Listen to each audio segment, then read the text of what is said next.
Good afternoon, everybody. Welcome again. This is Friday Drinks. This is what we do on a Friday, get together with friends. And it's December, it's the festive season, and ours was an early Christmas present. And here's our present, and it's George Guvamatanga, the PEMSEC of Ministry of Finance and Economic Development and Investment Promotion. Yes.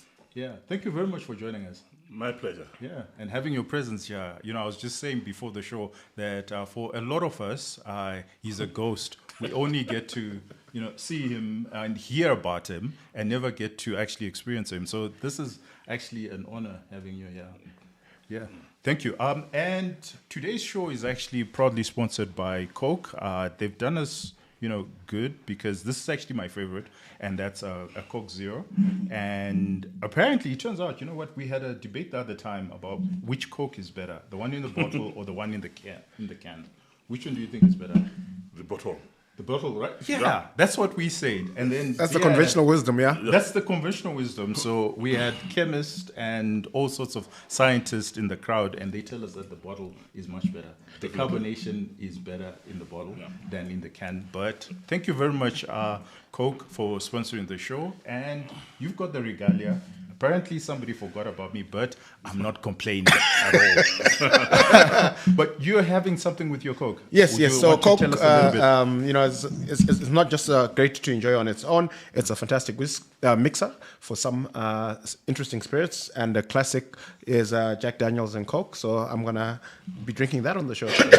Any particular reason why it's Jack Daniels? Well, it's a quintessential. Well, it's an American brand, just like Coca-Cola. So that's it popped to my mind first. Bourbon, brandy go really well with Coke. Okay, fantastic. So, Mkoma, while we are bearing gifts, of course, you forgot about some of us. You forgot about the teetotalers. You forgot about the teetotalers, but that's okay. I think this is a gift to the show. So maybe you want to do the honors and tell us what exactly is in there. So what we have here is a very beautiful wine, which is Mielast 2022 Rubicon. So I happen to have visited the winery and for a wine tasting. I'm a teetotaler myself. Oh, really? I also don't drink. Okay. But I think when I tasted it, I then started sharing it with lots of people. So today I thought, look, let me bring just 2 bottles to the show. But I am also sticking to the Coke, but the proper one, not the one that we are having. I'm sticking to the one that generates income. This one, because the sugar takes on this one. So I'm sticking to this one because on this there's sugar in here, and as I'm drinking it, I know that there's some money coming into the fiscus. Yes. Well, they are the biggest taxpayer in the country. Yes, no, they are the biggest. They are by any measurement. Yeah. So look, I'll stick to this one with revenue.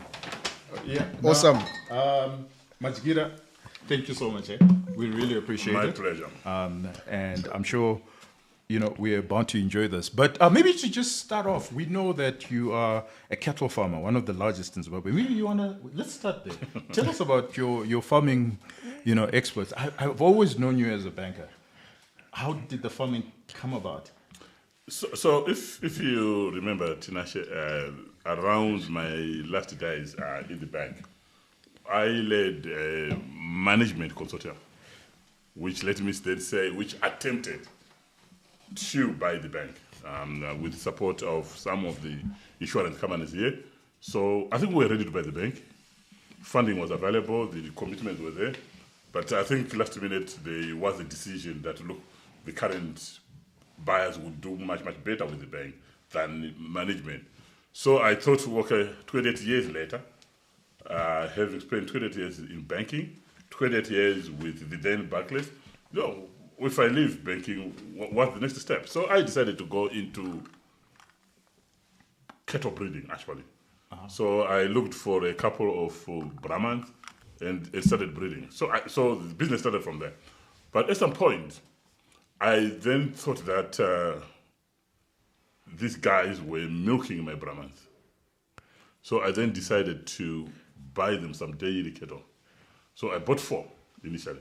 Mm-hmm. But they were very high producing cows, and we ended up with some extra milk that we're now selling in Chifu, because that's where my farm is. And there was some income that was generated. Then we decided that, look, why don't we continue to run the beef business alongside the dairy? And so we bought more cows. But the dairy became much, much more of a better daily cash flow generating business. So we then concentrated on the dairy. So we now run a dairy with over 3,000 cattle head, milking about 1,600 cows a day, twice a day. Oh, wow. Twice a day. At peak, we do just over 1 million liters a month. But peak is normally the cold season because the breeds that we are using, the Holsteins, the Jerseys, are out of Europe, most of them, originally. So they do well in cold regions. So what it actually means is that in winter, that's your peak period for milking, because they are in the most comfortable environment. And when it gets to summer, they don't like too much rain. So if there's too much rain, production goes down. If it's too hot, production also goes down. So we come down to roughly about 750 to 800,000 during the summer season. Wow, but I think we are now producing easily maybe 10% of national production. Oh, wow, that's phenomenal. So what excites you the most? Is it the money or is just the growing of cows? Look, I think it's the growing of cows. It's always a nice sight, especially when the veldt is green and they're looking healthy. It's always a very good sight. It's like visiting a game park. Where when you go and you're seeing the healthy cows but look, if the business is managed well, there's a little bit of income also that you can generate, but you actually need to manage the business well. Daily, 50 to 60% of your cost is feed. Wow. Yes, so you have to be able at some point to either generate your own feed or to use the modern methodologies now where you actually, if you don't even feed, you grow pastures. So that's the most effective and most efficient, most profitable way of running a dairy. You have to grow pastures and then feed the cows predominantly on pastures. Wow. So how big is your farm? That must be huge. No, because you are feeding the cows, so you don't need too much space. Okay. But the farm is just over 500 hectares.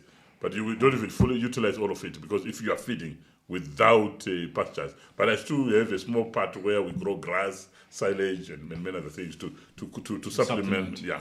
Oh, wow, phenomenal. So there is money to be made in farming. No, yeah. If you're serious and you know what you're doing, So, and I think. And I think he is, I don't know whether we can say the same for our friends here, but I think it's good that we have a role model of success for him to look up to and learn from. In farming, yeah. So there's something that I've always wanted to ask you, especially somebody who had 27, 28 years in corporate and really at the helm, 10 years as CEO, and you had made your money. Why go into government? Because from where we sit, life is better outside of government than in government. Why did you decide that this was the right time to get into government?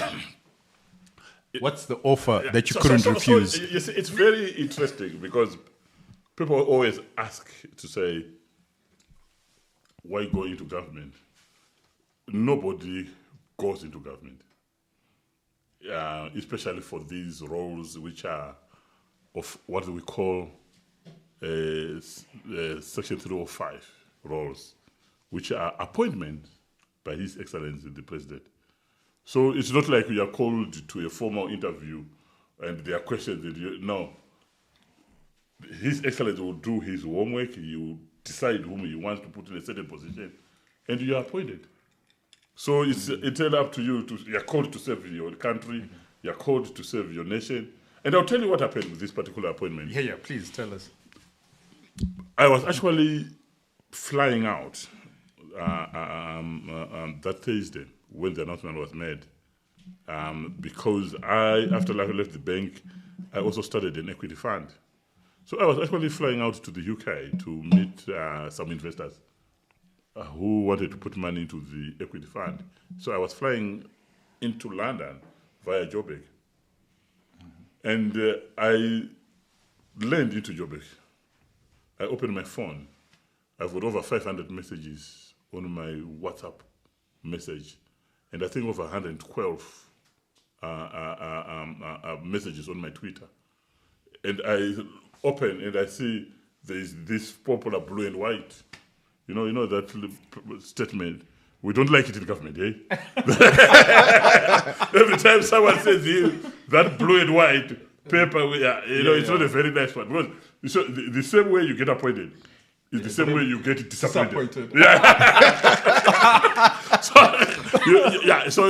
So you can be busy somewhere else, and you're appointed. His Excellency, it was the prerogative. He decides that, look, Tinashe is coming into this role. So I opened, and there it is. George Guvamatanga appointed. So you had no idea whatsoever? No. So you're not even consulted? If you're lucky, you do get consulted, but rarely. Okay. No one whispers in your ear that I think something is going to happen.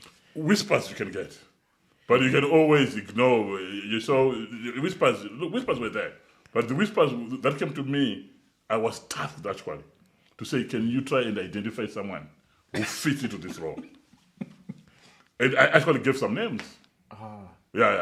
But I didn't put my own name. I actually gave some names, only to see at the end of the day that it's my name that was on that list. Wow. Yeah. Did you have a relationship with HE before the appointment? Obviously, from a commercial perspective. Okay, yeah. so he knew you. Yes. Yeah. Okay. We had prior interactions and yeah. Okay. Yeah. And then what happens immediately after that? Sorry, we have Yes. no idea. No. Let's see. That's we actually want to know. Yes. So you get appointed, you're flying off, so clearly you have to fly back.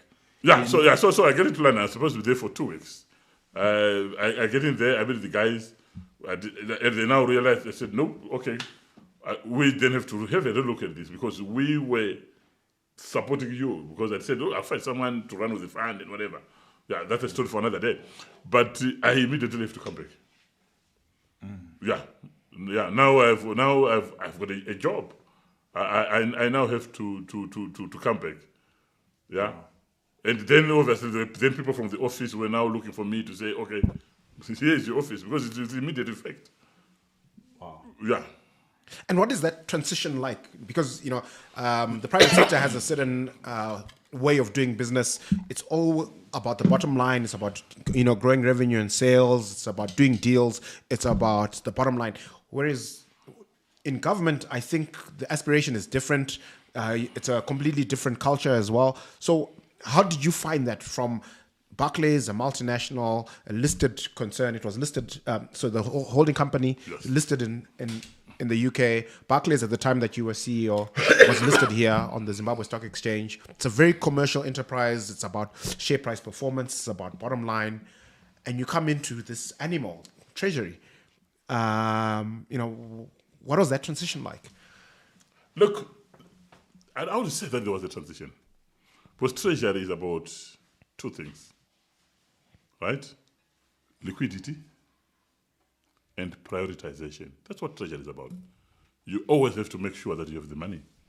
And once you get the money, you then have to make sure that it goes into the right places. Or in government, it goes into the most impactful programs.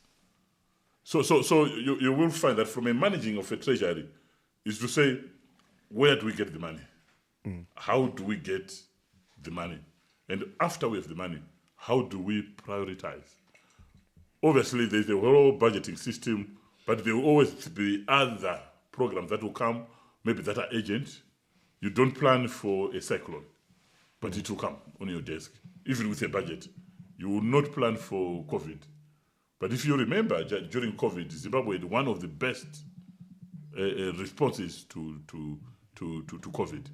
It's because we are very proactive, and while most of other African countries were waiting for aid funding, His Excellency made a decision that no, we're going to fund it ourselves, and we're going to buy the medicines ourselves, and we're going to buy them from China. And when we started buying the anti-COVID drugs from China, if you remember, the World Health Organization did not actually initially send them off. We'd already put an order. So when the World Health Organization eventually signed off Sinopharm and whatever to say you can supply your drugs, we were already ahead of the queue. That's why we even had now then people from the neighboring countries flying into Zimbabwe, because this excellence said anyone who wants to be vaccinated will be vaccinated. And we had people coming from neighboring countries, but you almost don't plan for that. It now comes on the table and it has to be prioritized. But what do you find that with government? The systems in government are better than in the private sector. The systems, just in terms of policy, because everything is has got a legal backing to support it. So in terms of even the role of an accounting officer or a permanent secretary is defined by the law. The role of the minister is defined by the law. So each and every individual's person in government role is defined, and it's very clear where you start and where you end. The policies are very clear, procedures are very clear, all written down. So just in terms of what we would call standard operating procedures or processes, they are much more better in government than what you would find in the private sector. And also there is also another myth which says, no, in government people can get there, they remove their jackets, put it on the chair, and go and do the other business. Look, you would never produce these documents if we did that. As you can see, all this. This is all part of the budget. And before that, we had to work on this one. Yeah. This is a 652-page document, which is the National Development Strategy 2, which takes us from 2026 to 2030.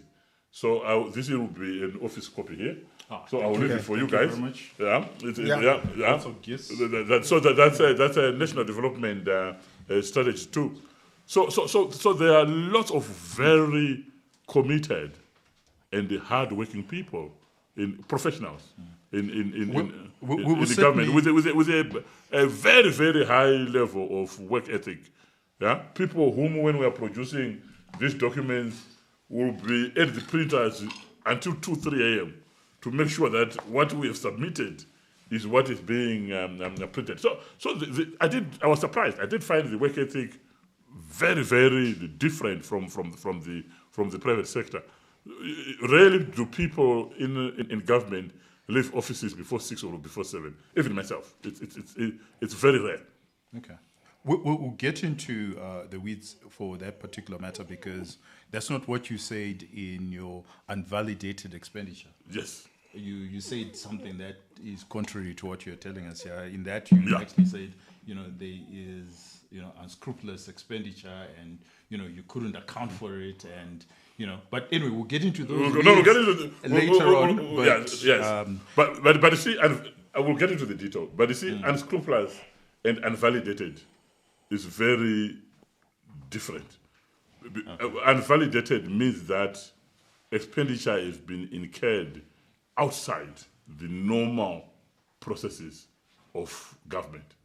So, for example, we say that any contract above 2 million, from a prioritization perspective, should have treasury concurrence. If that contract is then entered without treasury concurrence, it's unvalidated. It does not mean that it's unscrupulous. Okay. Or that it's fraudulent. It could be, but it's unvalidated. When it then gets validated, it either becomes a normal contract, or we say, look, there are shortcomings, maybe value for money is not. But since you said you've got your questions, and we'll get deeper into it, I'll wait for us to get deeper into that one. But just one point. In private sector, you get fired. but in this government, people also get fired. Unvalidated, expenditure in private sector, you get fired. So we'll get into actually understanding when you have identified who spent this unvalidated expenditure and why it went through. Do these people actually get fired? The law provides that people get fired, and there are incidences where people have been fired. Okay. But the emphasis that we have carried in the 2025 2026 budget is that there will be zero tolerance. So if you have gone through the document, it really states that we will not tolerate anyone going into unbudgeted expenditure, unverified expenditure, because we can't have this recurring and the impact that it has on the suppliers, who then end up not being paid. I'll give you an example. In 2022, Treasury wrote a circular to all ministries, departments, and agencies, everyone, from at district level, to say that from the period 2018 to 2022, we actually believe that as government, that we had tried to acquire enough motor vehicles to support normal operations of government. Not adequate, not enough, they are more required. But now, because we believe we've acquired enough, try to find your way in terms of running of government with the vehicles that we've purchased. Do not go and hire motor vehicles. But you will find that departments will go and hire. And early this year, we discovered that there was 60 million of car hire. Yo. Yeah, across. Unbudgeted. So it's the same suppliers now who will come to you and say government is not paying. But look, it's unbudgeted, it's unapproved, right? I have to buy food for patients at Paranyatwa. And I have to pay for blood transfusion so that there's enough blood in the country, right? We have to buy sanitary wear for some little girl going to school in Gokwe so that they don't miss school.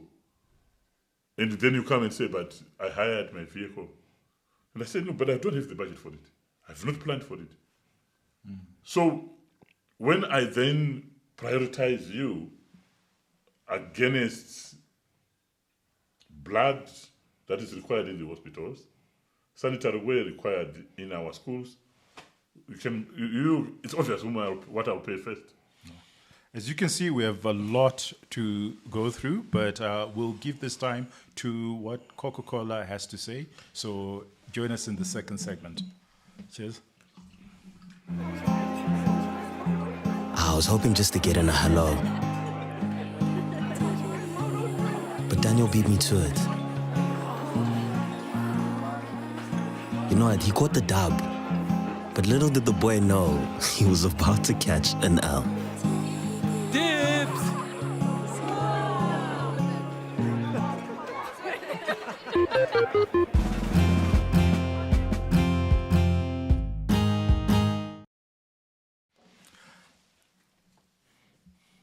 Okay, thank you very much for joining us. This is Friday Drinks, and we do have the PEMSEC, and there's a lot that we are discussing. We will get into it. And this segment, what we actually want to do is we want to start with the assumptions of the budget. We want to actually talk about the budget and how the budget came about. So what we generally want to understand is, can you just give us, at a very macro level, Yes. what your assumptions were in the budget? And then keep in mind that lots of people have called it a tax and expenditure budget, that you're taxing us and you're spending the money. Okay. So, the key assumptions of the budget, which is the macro economic framework. First one is that we are expecting a normal to above normal rainfall season, given the importance of agriculture to our economy, its size, and its impact. We are also expecting a stable macroeconomic environment with inflation coming down in the first quarter of the year to a single-digit number, way within the SADC framework benchmark. SADC framework says 5% plus or minus 3. So when I say we are expecting in the first quarter to be within the SADC benchmark, it means that we are expecting inflation of 8% or less. We are also expecting a stable exchange rate, very stable exchange rate, given also the tighter monetary policy that the central bank will continue to pursue. We are expecting some commodity prices like platinum, chrome, and all the platinum-related minerals to go up slightly, gold to moderate, and the current diaspora receipts to be sustained. And I think broadly, but a good agriculture season, which will then result, I think, in a good output of tobacco, of maize, and other agric-related goods. A sustained power generation, because once you have water, we get about 30% of our energy is hydro-driven. And in a bad rain season, that impacts power generation quite significantly. So the fact that we expect normal to above normal rainfall means that we then expect that Kariba will have water. Although, you know, Tinashe, that we don't rely on the water that actually falls directly here. It's water from DRC and all that Angola basin that will actually impact on the hydrology of Kariba for the purposes of power generation. But we are actually expecting that the current levels of power generation will be sustained. And I think we've just finalized the rehabilitation of Wange 1 to 6. The Jindal deal. The Jindal deal. I think we've signed off. Now everything is ready there. So again, we expect that we should continue to have not enough power, but adequate power to support the current level of Economic activity. Economic and activity. So those are among some of the key assumptions. Tourism, I think, will continue to do very well. I think we've also been voted as one of the best by Forbes. By Forbes, one of the best countries to visit. So we also expect that the number of tourists coming into the country will also improve. In fact, on tourism, we're always arguing with my friends from tourism, who also argue to say, look, when we do our statistics, they say that I'm missing some numbers. I don't know what your perspective is, but they say that most of the diaspora people don't only come as returning residents, but they are also tourists. Yeah. So they say that, look, on your numbers, you are just recording them as returning residents. You are missing that. Then when they come, they then want to go to Kariba, Victoria Falls. Yeah, I think that's a fair. Yeah. So we are reassessing those statistics. So because if we do include them, then our tourism numbers are much higher than what we are currently reporting. But those are the really. So the critical assumption that you've made there. So I will take, for example, your idea of a single-digit inflation, stability in the currency. And then when I look at your tax revenue is growing by 18%, and yet you're only expecting growth to be 5%. If you look at it, what it actually is telling us is that government is going to take more of your money than the economic growth that's actually coming in. You're getting a bigger slice of the cake. No, I don't think that the best way, the standard way to measure tax efficiency or inefficiency, or to measure if people are overtaxed or not, is by benchmarking the tax to GDP ratio. And there are accepted benchmarks for underdeveloped countries, right? Developing countries and developed countries. The highest that we had here in Zimbabwe was in the 90s, 96, 97. I think we were doing 25% of tax to GDP. I think we were on 18% this year. We've come down slightly to below 17% for 2026. the regional benchmark should be around 22, 25. So when we are trying to assess whether people are overtaxed, that's one benchmark that we use. Another second one, Tinashe, benchmark to also whether people are overtaxed or not, is also benchmarking again with our peers within the region and say, what is the level of personal income tax to total tax? Right? If you go into the region, it's around 35 to 40%. We're on 25. But it also explains the informality that we have in the economy. So for all the arguments that we have on undertaxed, overtaxed, and everything else, and before I actually come to this point, even on income tax, regional average again, I know you know it, it's 25%. I know you research quite a lot, so I know you would question my numbers if they were wrong. If I was plucking my numbers from my head, I'm quite sure you would question them. Because I know that's what you spend your time doing. And the numbers that I have, I know you have them exactly in your head. So that's why I'm confidently saying this number. So even on the corporate tax, regional average again is 25%. So we have actually benchmarked to say, are we overtaxing Zimbabweans? But the reality of it is, we are coming off a very, very low base. So let me give you an example. There's what we call tax expenditures. So at one point in time, tax expenditures are all the goods that we are allowed to come VAT-free, tax-free, everything else. So at one point in time, our tax expenditures were higher than the actual tax that we're collecting. So over the course of the past 2 years, we've really been trying to eradicate those tax expenditures. Right? But at the same time, you have to be very careful that you don't overtax business out of existence. You have to manage it. But what then guides us is to say, comparably, are we competitive in the region? Is this normal?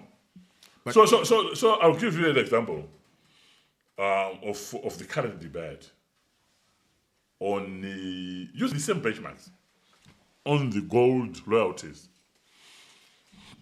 We also benchmarked eventually after the representations from the different mining associations. And we realized that in Zimbabwe, we had gone to the maximum, the highest in Africa. That's not our aim on anything. Mostly we want to play within the middle quarter, right? So it meant that, look, we needed to rethink and revisit. We don't want to be really associated with the countries that are on 10%. So we actually benchmarked it. There we realized that, no, I think maybe we had pushed Are you going to come down to 5% or you're going to reduce it by 0.5? So you move from 10 to 9.5. I said we want to play on the medium. Okay. Yes. So we want to play on the medium. So there we missed our own target. I think it was too aggressive. So just a point. What we're saying is, why couldn't your tax revenue, so if your tax revenue grows with the level of economic growth that you're assuming, so it grows at 5%, whatever you collected last year, you just say grows at 5%. It means that you're not coming after us as aggressively as you are. But when you grow at 18%, what you're actually saying is, if the economy is only growing at 5%, let's say it's a cake, and the cake has grown by 5%. If tax is now taking 18% of our GDP, government is now taking a bigger slice of the cake. So all your other numbers are okay, and I agree with you. Yes. But our issue is government is now taking a bigger slice of the cake. No. So it's not taking a bigger slice of the cake. Government is slowly getting its cake that you guys used to eat. Let me explain. Let me explain. That's an interesting way of looking at it. Let me explain. I love this conversation. And let's deal with it. And let's not run away from it until either you convince me or I convince you and the audience. Sure. So the 18% growth, Tinashe, does not reflect that we've gone on all our text lines and applied a 20% here, a 15, a 30, and on average we've ended up with 18% growth. So there is some credit you actually need to give to government and to Zimra. Most of that growth, because if you actually look at our tax measures in the budget, 70% of the tax measures are tax reductions, right? Or even whether it's administrative, where we are trying to promote industry. I think it's only 3 or 4 lines which we have reviewed upwards. One of which I say we are now reviewing, which was on the royalties, which we thought maybe we're too aggressive. This is actually coming from efficiency in tax collection. Remember, 2 years ago, we finalized the installation of a new tax collection management system called TAMS, which was supported partly by the African Development Bank, which was actually increased the tax collection efficiency. And because of that, and lots of administrative tightening that we've actually put into place, there is a cake, Tinashe, that is not yours, that you are used to it, that we are now slowly taking away from you. So it's not about it's not about government getting more of a cake. The cake is still there. It's a nice cake, but sometimes you used to hide part of my cake. Right? Sometimes you would eat my cake before I actually come into the room. But now, because of the efficiencies that are there in collection, tightening of the borders, like if you look now at the Bedbridge border post, we used to lose money there before we put the new border there. But everything there is automated now. So the collection is much, much better. Zinara, same thing, right? We are tightening, we're bringing in new tolls. In fact, if one other statement that you read there was you were talking about private sector versus government. So during my private sector days, one of the programs that I led aggressively when I was still in the bank was automation of revenue collection. So I've pushed that agenda again in government. And in this statement, I've given Zinara up to March to fully automate. And all the other government ministries, departments, and agencies up to end of the year to automate revenue collection. So it's really the efficiencies where I say, look, but private sector is different from government. No, not completely. Okay. Yeah, not completely. So there are things that we are picking from the private sector and saying, no, why are we collecting revenue manually? Like all the passports. I hardly used to get 300,000 from passports until we automated. There are millions now in the account, right? Because we have automated. So we are looking at all the key revenue areas, fully automating. We're looking at the key leakages like on VAT refunds. Again, we've automated it. We are even looking now at AI for Zimbabwe to say, look, how do we work with artificial intelligence? I don't want someone to have the discretion of looking at this and saying, this is the price of a Coke. You get to the border, there should be a system, AI-driven, which you say, this is the value of the car. I don't want the Zimbabwe officials to be sitting on the airport with their phones and saying, okay, we see you've got this item here. They Google it. And you start arguing and you say, no, this is the price. No, we are automating that. So those efficiencies are the ones that are bringing in the increase in revenue. It's not that we have increased the taxes at all. We are just benefiting from efficiency, cutting out of unnecessary tax expenditures, and reintroducing on VAT on some of the lines. Because I was looking at it and saying, I was looking at the VAT-free goods. There was asparagus, raspberry, strawberries. Right. So I was discussing with my deputy minister. I said, deputy minister, why should we asparagus and strawberries Why should they be VAT-free? What should be VAT-free are Essentials. goods and services and essentials which are used every day by each and every common person in the street. Yeah, those are where we should remove VAT, but then have VAT on others which are non-essentials. But on essentials, we should not have any VAT. We should not have any taxes on the essential goods. But my answer is very simple. The increase is from efficiency, and the efficiency has made that we are slowly getting part of our cake. Okay. Yeah. So when I think about it at a high level, macroeconomically, a lot of the language that comes out of government speaks to stability. And to me, when I think about it in terms of economic growth, it's a euphemism for low growth. And the gold royalty is actually a good place to analyze and think about it, right? So if let's assume we just stick with the 10% royalty, you just increase your collections by 10%, right? Because we're doing about 40 tons a year. Now, a growth mindset says, hey, how do we change this number of gold production per annum from 40 tons a year to 400 tons a year, right? And if we have a vision that can take us to 400 tons a year and drives us to that place, then automatically the state treasury collects 10 times more revenue without actually changing any of the royalty head percentages or other taxes associated with the sector. So you can actually significantly grow government revenue simply by driving growth in each of the sectors that we're taxing. So when I see whether it's the 10% royalty in gold or an increase in VAT or an increase in any tax head, what it speaks to is a mindset that's saying the only way we can collect more revenue is to increase the percentages of the individual tax heads. Whereas a growth mindset says, look, we don't need to change any of the percentages.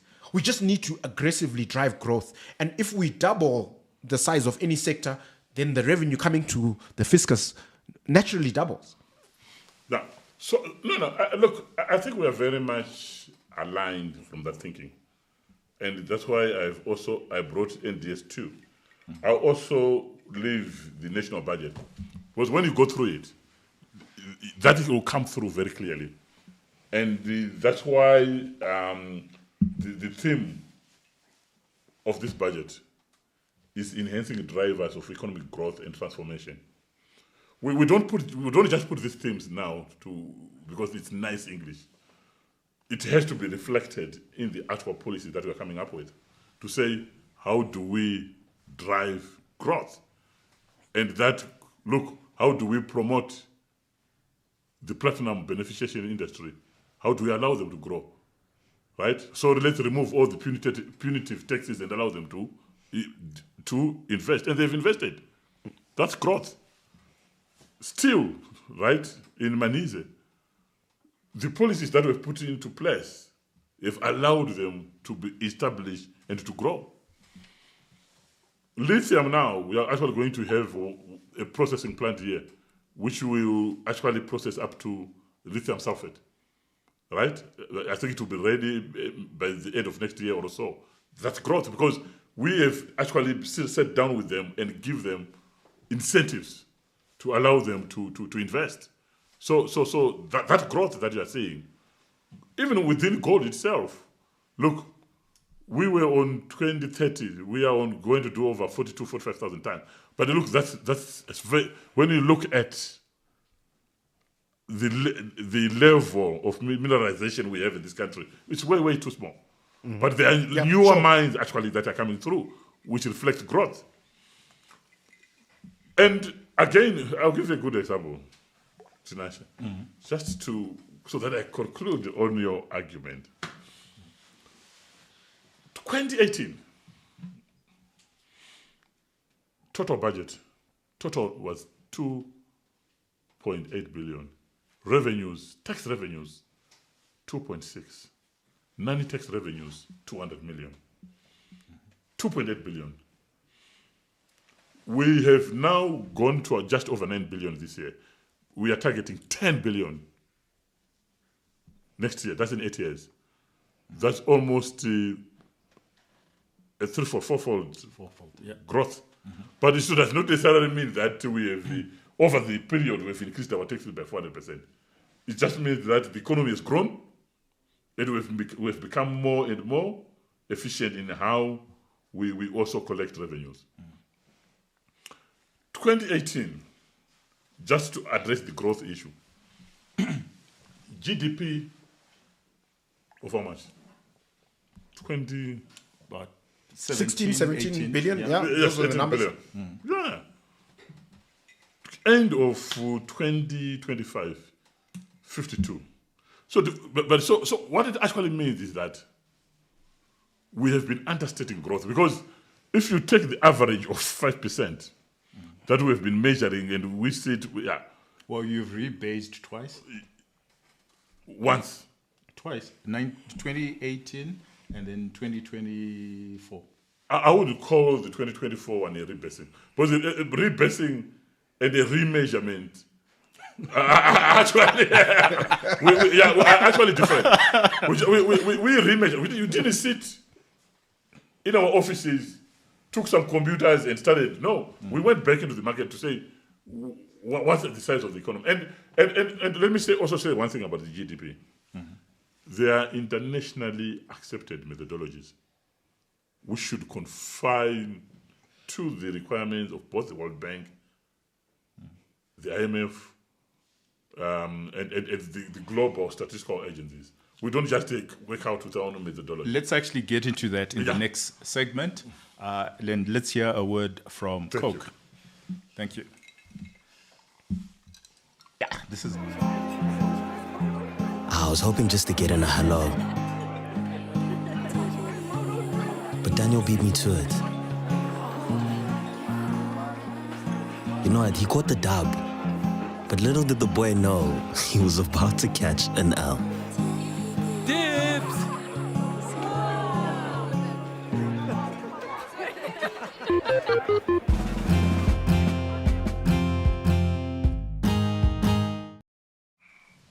Thank you very much for joining us again. And this is a riveting discussion with PEMSEC of Finance, Economic Development and Investment Promotion, George Guvamatanga, Majgira. Now we want to talk about your GDP growth and why you guys actually believe that the economy is 52 billion and it will be 55. And we talked about regional benchmarking. And I think Rufaro raised a good point about growth, and then you then had a rejoinder around your idea of how the economy is actually growing. Now, we all know from economic theory that growth comes from gross capital formation. Now, if I look at just capital expenditure from government, it's now 2.4% of GDP in this budget that you just presented. If I look at last year, it was, again, I think about 2.5%. If I look at a decade ago, it used to be 5%.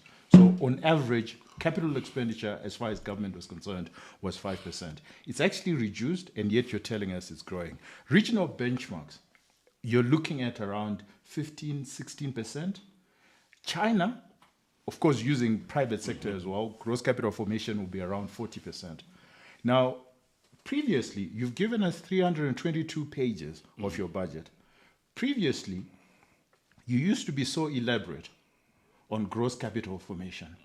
And what we do every time we get a budget is we put it in our models. Yes. Now we have to recalculate to find out what exactly you're doing. You no longer give us this information. So maybe this is a good platform in which you can talk about capital expenditure, because capital expenditure as a percentage of GDP has actually been declining. And so where's the growth coming from if it's not coming from capital expenditure?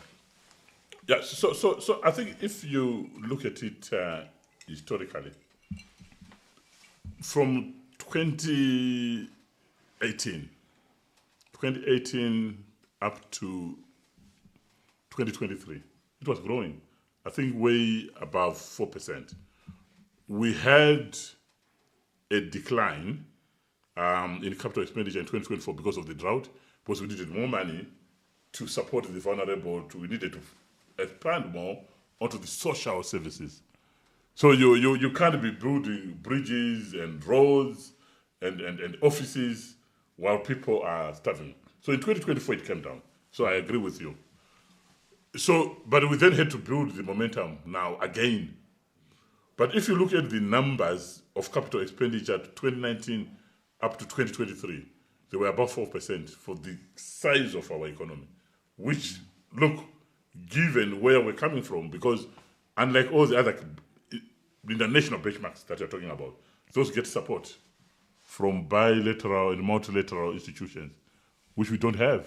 So everything that you see today in Zimbabwe over the course of the past 7-8 years is from domestic generated resources.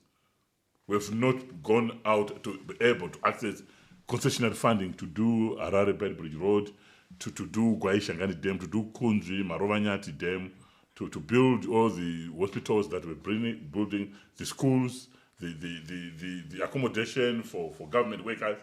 We have had to fund it from internally generated resources. So the 15-16%, those are for developing countries who get support from the bilateral and multilateral agencies, and that's an aspiration. But if you historically we used to be 5%. Your next budget is actually 2.4%. The 2026 budget, yes, capital expenditure is at 2.4%.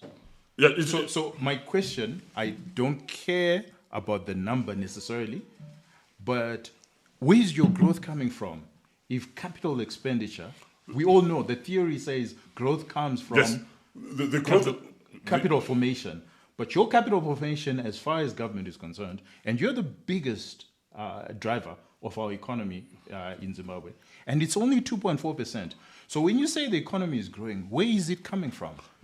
So the economy is growing because if you just look at housing and construction, that's not, government has contributed, but there is much bigger spend on housing and construction from the private sector than we've ever seen before. And that's why 3 weeks ago, we all ran out of cement. We ran out of cement. Because the factories were still churning out cement. But I know there was huge demand for Kunzi, huge demand for Gwaishangani. I think if you move around Harare now, any piece of small land that you see there, but it's not only in Harare, Tinashe. It's not only in Harare. You travel out of the outskirts, each and every piece of land in Zimbabwe is being converted either into residential, into cluster homes, into retail, into offices. There has been a housing boom that has happened while we were sleeping, most of us. That has quietly happened.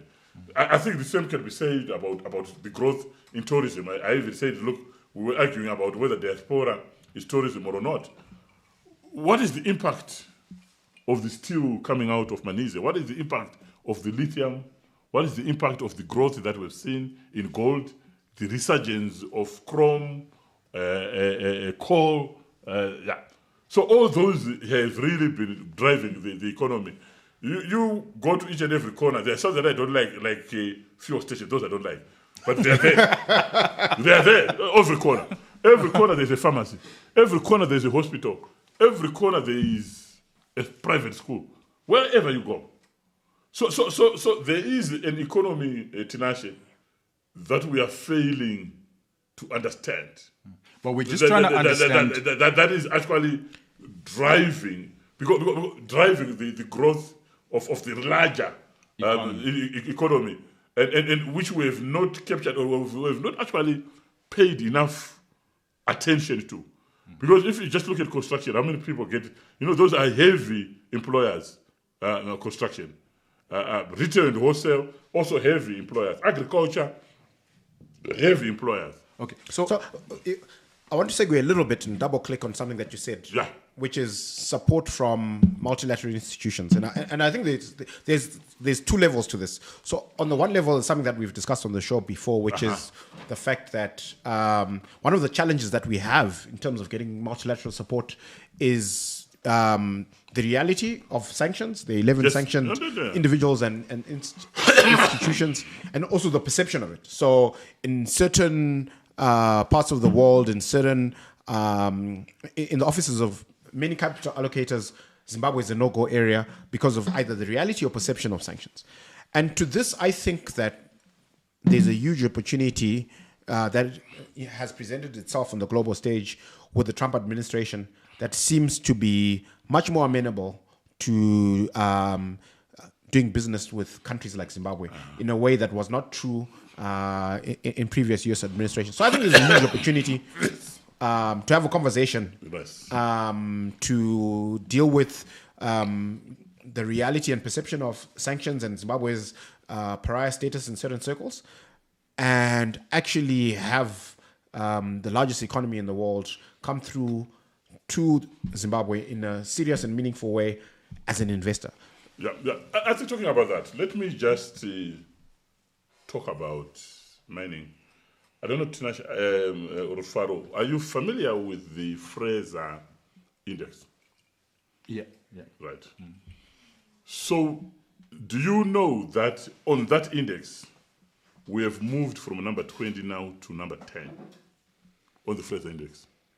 Fraser Index just to talk about friendly countries to invest for the mining sector, for the mining industry, right? So we have actually moved on the Fraser Index from number 20 to number 10. And number 10 is actually say it's a go-to place. So the point I'm trying to make here is we have got some structural issues we need to address with the economy. But you see, I've said this before on another platform, and to say when the Second Republic came through, what we did find was a patient who has been battered and involved in a very, very bad accident. Broken legs, broken limbs, bleeding all over the shop. Right? Damaged face, everything. So first, you stop the bleeding. Isn't it so? Yes. That's the first thing you do. Stop the bleeding. So we stopped the bleeding. And I'll tell you where the bleeding was coming from. Fuel subsidies alone, before we revised the fuel price, do you know how much it was? $70 million a month on fuel subsidy, which we couldn't afford. That's 840 gone. And as a government, then, before the Second Republic, we're very smart people. What did we do? We would go into the market, borrow, right? What do we do with the borrowed money? Go and buy maize, wheat, soya beans, stock it up at GMB, 1 year supply, and wait for the private sector to drive their trucks as and when they wanted it. Who incurs the debt? Government. Carrying cost?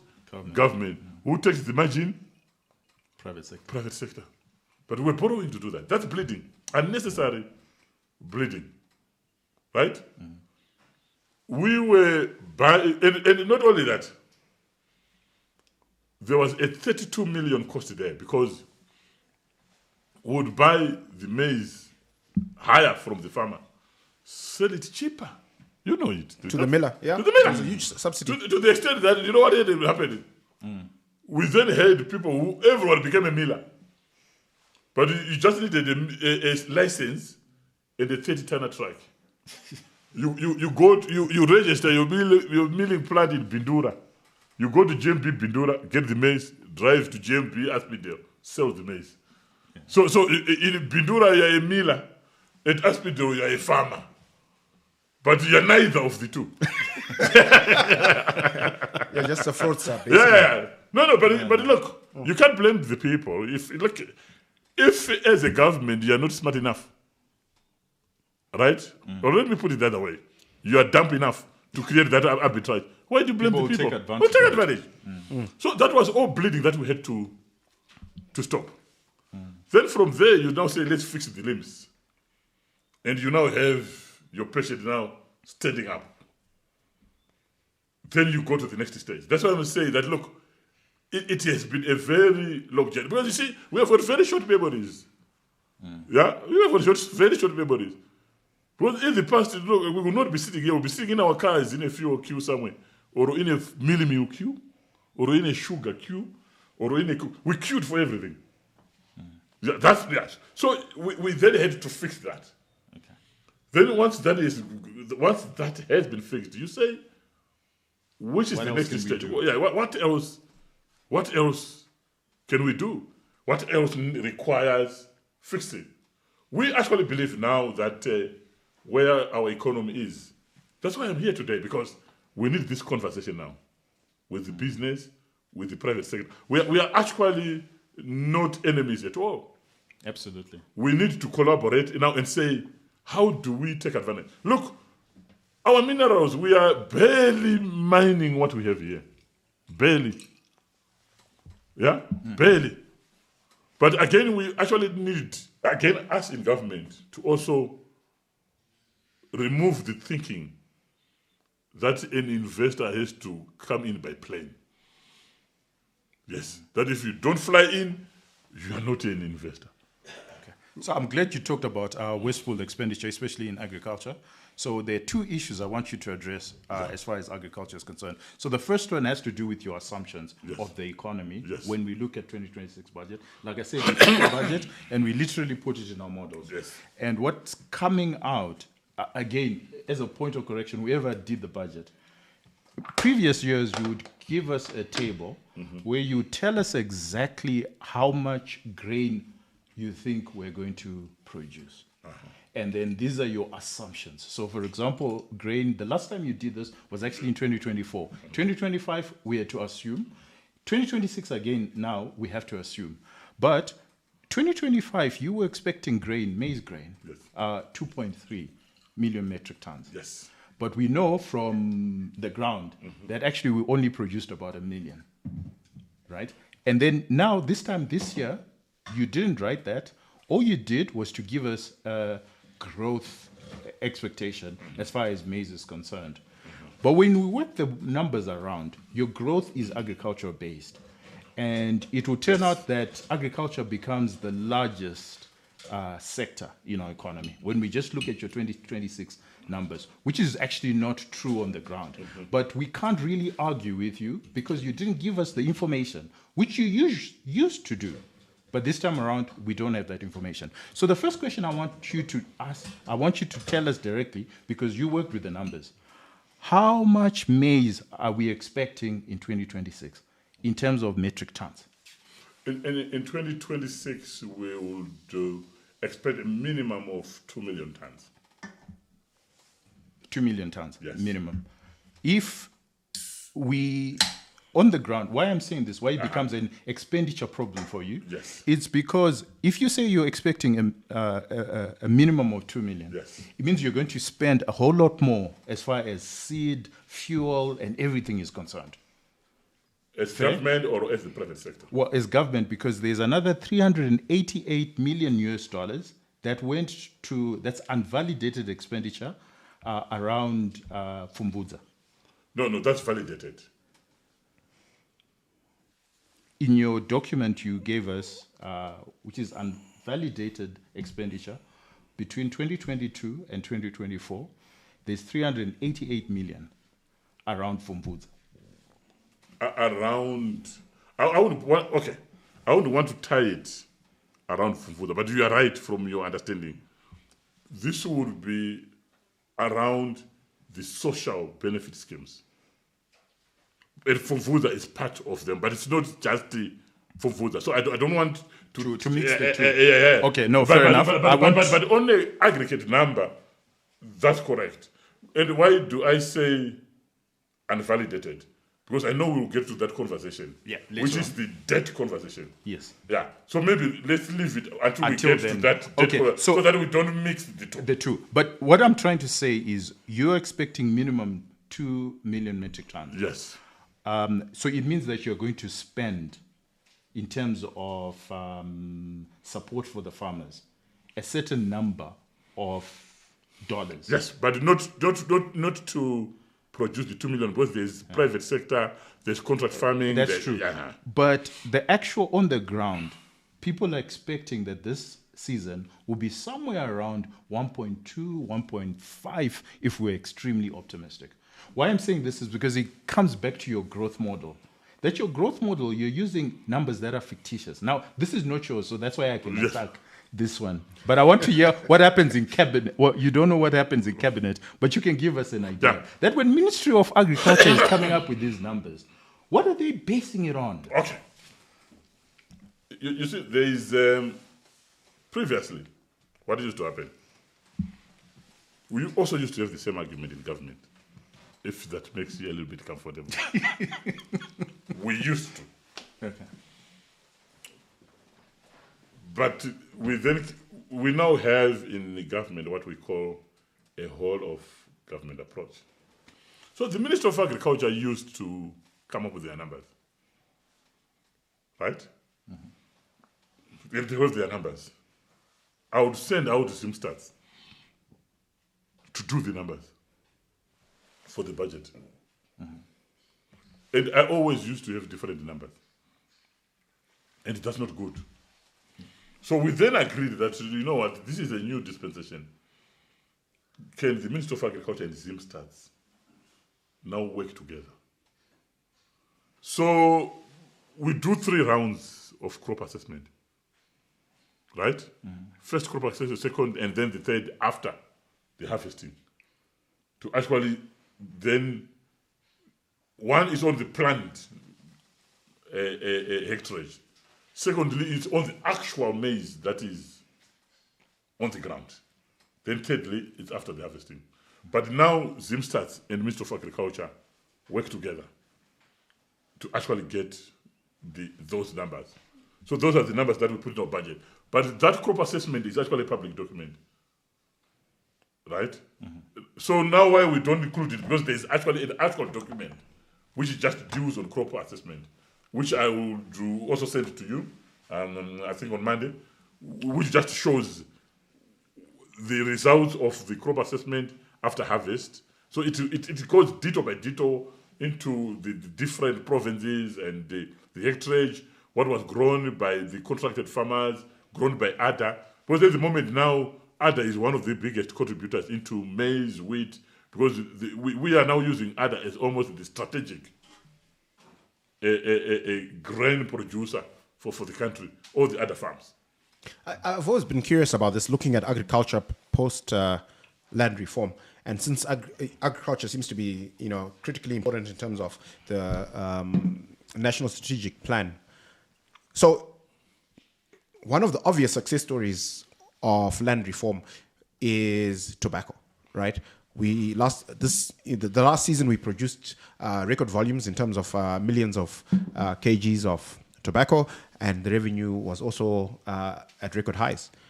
And yet, if you juxtapose the performance of tobacco in agriculture with maize production, right? So in the last 20 plus years since land reform, except for 1 year, we've been a net importer of maize. And yet maize, much unlike tobacco, has benefited from command agriculture and all these government schemes that pour these inordinate amounts of money to support farmers in that space. And we seem to consistently punch below our weight. I think our yield per hectare in Zimbabwe today averages less than 1 ton a hectare.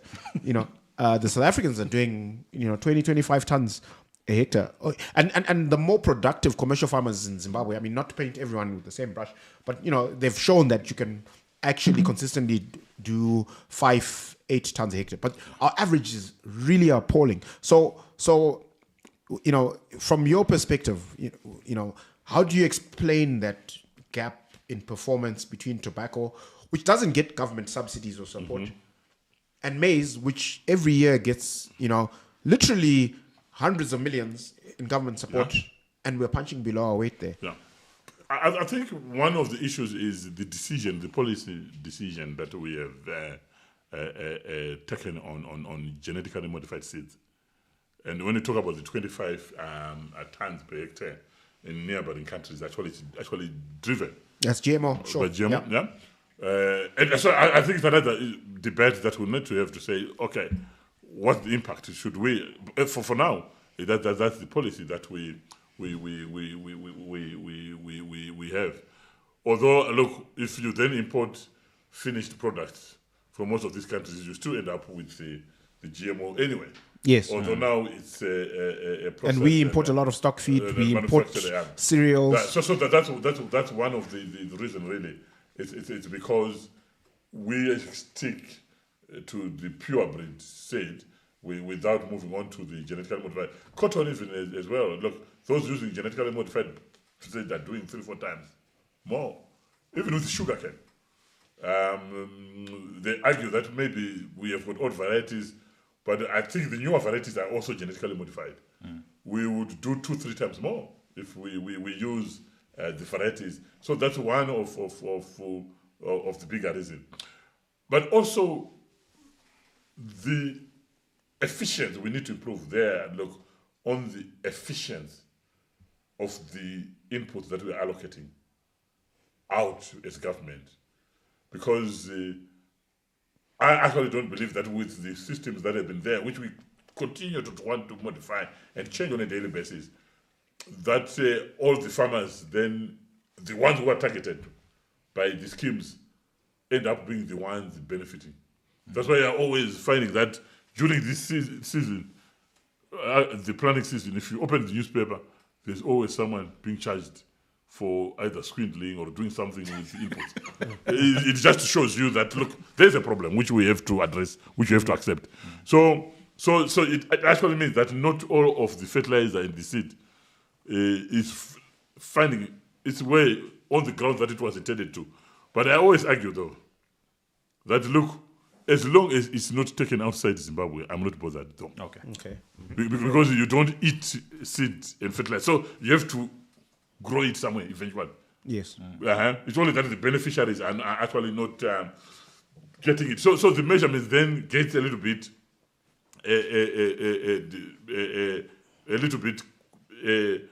you can't then get correct numbers to say this is what went into the social benefit schemes and whatever. But the reality, just to answer your question, there is need for massive improvement in the management of those schemes. Okay. And on that note, we will get a break, and then afterwards, we will get into the debt issue. I think that's the big elephant in the room, and then we'll spend a bit more time with that. So join us in the next segment. I was hoping just to get in a hello, but Daniel beat me to it. You know what? He caught the dub, but little did the boy know he was about to catch an L. Dibs!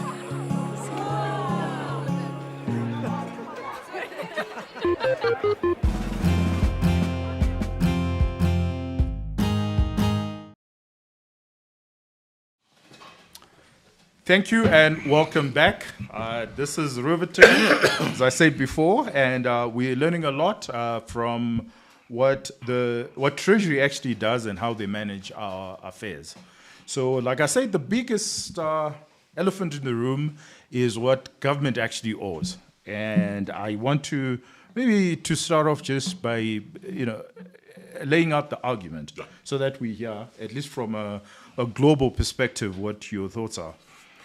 There's an argument that says, year in, year out, your budgets will tell us that there is a minimal budget deficit of less than 1%, usually 0.2, 0.3. If they're aggressive, it's 0.5%. And then 3-4 years later, we hear of a coordination bill. But actually, in those years where we were telling you that the deficit was 0.2, we actually spent more than we had budgeted for. So that was condonation bill. And now we're coming to unvalidated expenditure.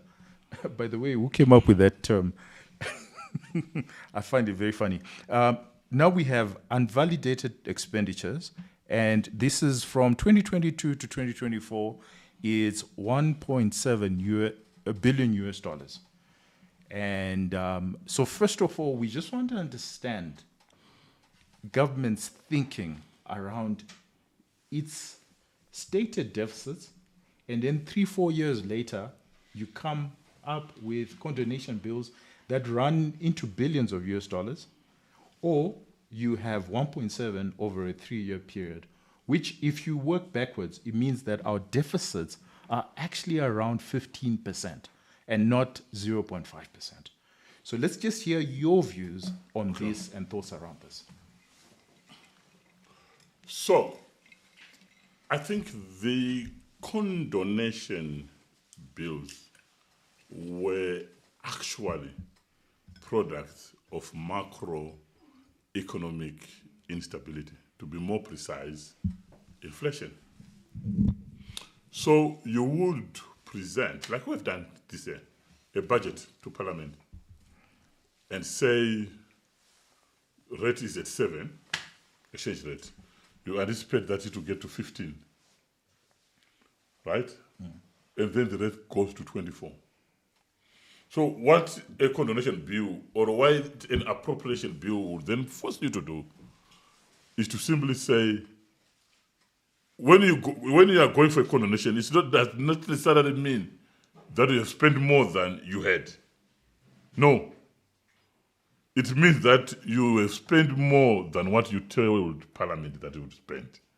There's also actually been a clear misunderstanding on what a condonation bill is. I want to repeat again. A condonation bill, you are saying to Parliament, on the appropriation bill, which was passed yesterday, you said go and spend 289 billion Zimbabwe dollars, or its equivalent. And I made an assumption of an exchange rate that will apply as an average throughout the planning period of the year 2026. But due to macroeconomic instability, the exchange rate then moves faster and higher than what we planned for. In US dollar terms, we are still spending the same money.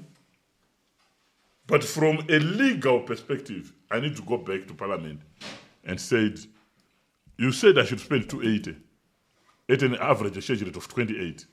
The rate then went to 30 and I spent more. Please condone. It does not necessarily mean that, look, we have spent money that we are not to spend or money that we are not allowed to spend. But again, it was due to inflation. But who causes inflation? It's the government deficit, right? Then there were many issues that would cause inflation, right? 2024, there's no condonation bill. We spent, because the economy was getting much, much more stable, our expenditure was way, way within budget. 2025, in fact, there's confusion.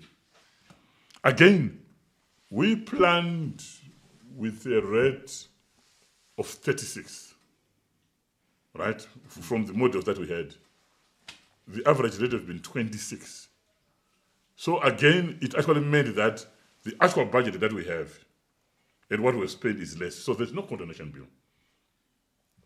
But again, if you look at the numbers from a ZIG perspective, which you have done, and I was looking for you, and I couldn't find you. So maybe I'll bump to you the Taweda Wagutu, but I couldn't. So if you take the current run rate of revenues, right, and you go back to the original budget was at 36. So whatever US dollars that we're getting, we are translating it to ZIG at what? At 36. So that's the budget that we have. But the actual rate has been averaging 26.5. So in US dollar terms, our budget is 10% above target. But if you actually then take the numbers that are there today that have actually been earned at 26, compare them to the ones at 36, you will say we are below budget, like what you said. But that's not. It's a translation issue. It's an exchange rate issue. You see, but suffice to say that for 2024 and 2025, there won't be a coordination bill because it was spent in line with the appropriation bill. So, in other words, a coordination bill arises, now there's a theory, when the expenditure of government is above the appropriation bill or whatever would have been appropriated by Parliament. But Parliament, again, even when you go to coordination, if you go into the appropriation bill or the blue book, it says estimates. So there's nothing wrong with the coordination bill. You see, because the blue book itself and the appropriation bill is very clear. It says estimates of revenue expenditure for the government of Zimbabwe for the year 2026. It's estimate. So what Parliament is approving is an estimate. The minister that's why the minister needs to go back twice per year by the law to advise Parliament of the actual. You see? And where the actual is above, you cordon. You see coordination. If it's below, it's fine.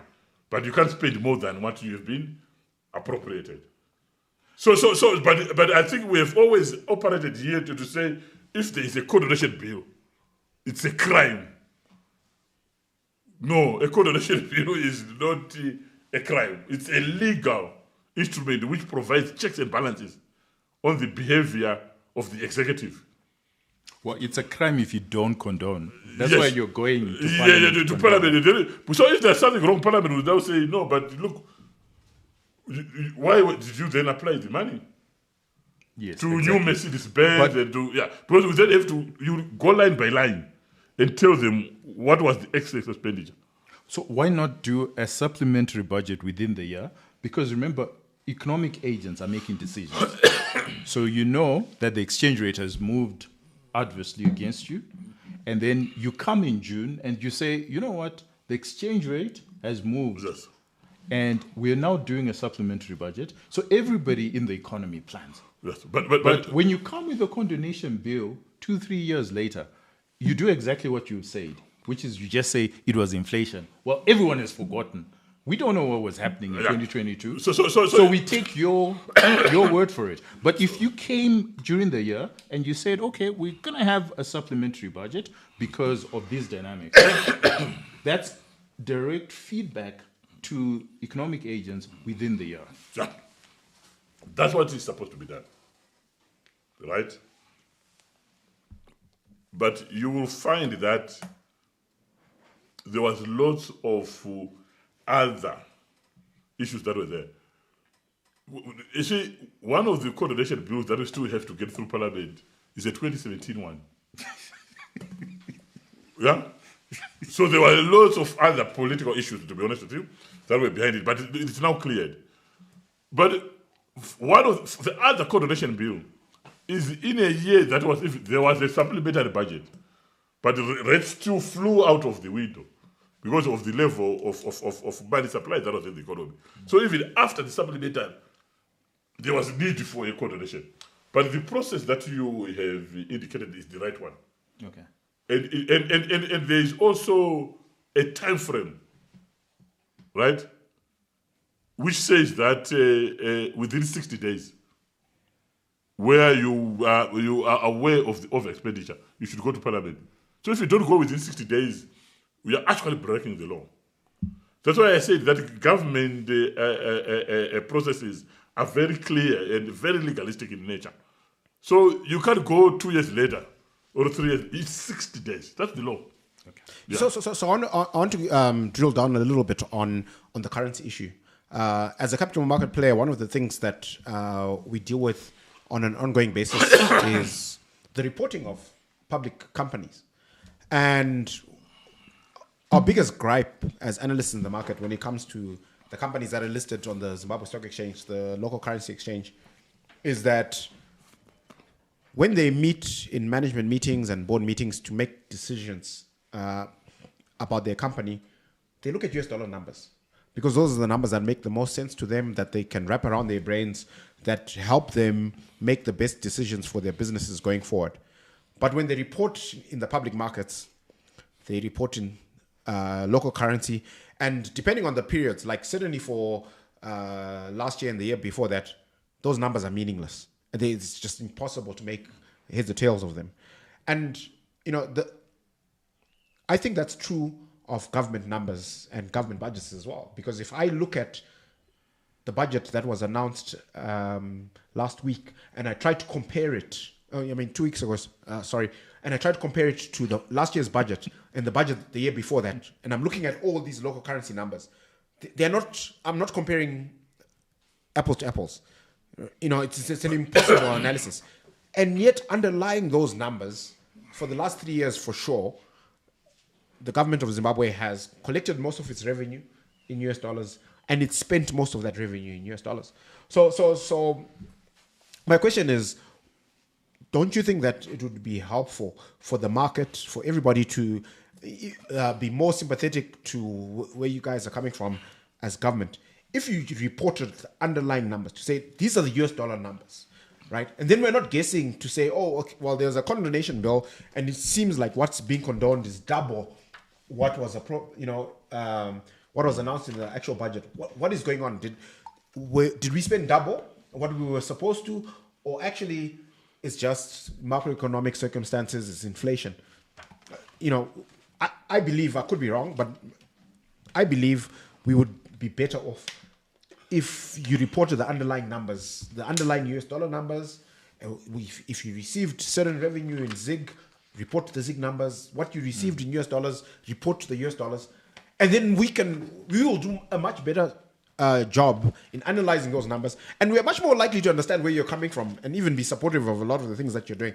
But part of the reason why I think, there's this perception that the private sector has a hostile bias towards the numbers that come out of the state, is because we don't understand them. It's very difficult for us to work with them. Yeah, so I'm actually glad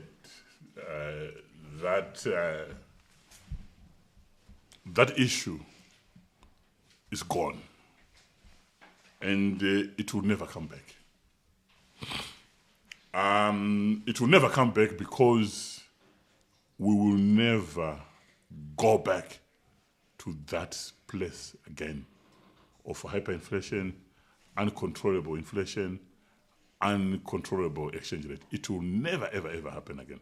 I think as a people, we have learnt basic economics. After 2 bouts, for sure. Yeah, we have. It will never. So this stability is sustainable, right? And there is actually commitment to say we will not make the same mistakes again. But also if you go into this budget as well. So 2024, 2025 budget you can compare. But if you bring in 2023, then you're confused. Right? But 2024, 2025, you can actually put them side by side. And I can tell you that 2026, you can put 2024, 2025, 2026. And that's why even within the budget, we have actually gone up to 2028 in terms of our planning. So even here in the budget, we provide both the ZIG and the US. You see? Yeah? Revised fiscal framework, ZIG, US. Because we also want that readability and easy of understanding of our numbers, not just to throw numbers which are meaningless and which people can't relate to. So even for the companies, I think, look, all this inflationary reporting accounting, I think the accountants will start to rest from next year. Okay, fantastic. Yeah? So you said it's a thing of the past, that's condonation, but we have this thing called unvalidated. Exactly. arrears. That may And come that's there. 2022 to 2024. You haven't done the exercise for 2025, so we expect this number will be more. Please explain to us what is unvalidated expenditure. So there are certain requirements that should be satisfied by ministries, departments, and agencies before they spend. And most of them require treasury concurrence. Or some of them require them to comply to certain instructions from treasury issued through what we call a treasury circular.